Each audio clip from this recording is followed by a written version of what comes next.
One morning, Gordon was in the yard taking on a large supply of coal. "That's the third load of coal you've had today, Gordon," said James. "Some might say you're being rather greedy." "I'm an important engine," replied Gordon. "Important engines need plenty of coal, but I doubt if you would understand that, James." James snorted and went about his work.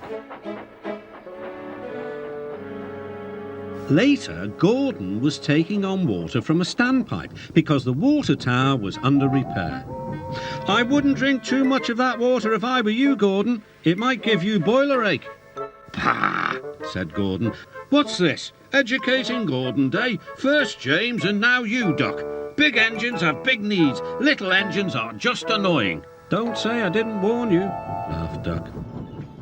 Later, Gordon steamed into the yard at the big station.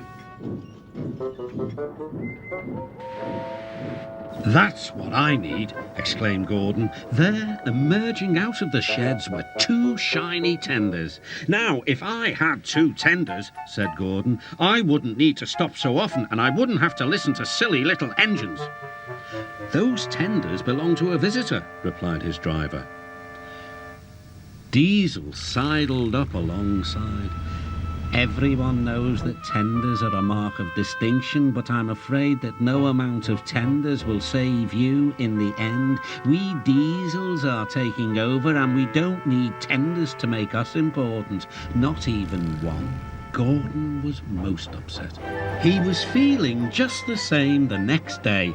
"I'm not happy." "I know," put in Duck brightly. "It's boiler ache." "It's not boiler ache," protested Gordon. "It's—" "Of course it is," interrupted Henry. "That water's bad. Your boiler must be full of sludge. Have a good washout, then you'll feel a different engine." "Don't be vulgar," huffed Gordon.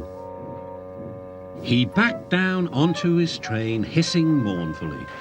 "Cheer up, Gordon," said the Fat Controller. "I can't, sir. Is it true what Diesel says, sir?" "What does he say?"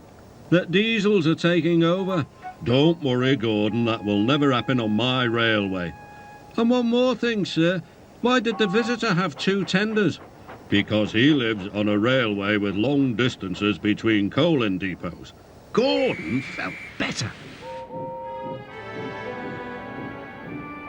But Henry started complaining. He banged some trucks angrily. "I always work hard enough for 2, he puffed. "I deserve another tender." Duck whispered something to Donald. He was going to play a trick on Henry. "Henry," he asked innocently, "would you like my tenders?" "Yours? What have you got to do with tenders?" "All right," said Duck. "The deal's off. Would you like them, Donald?"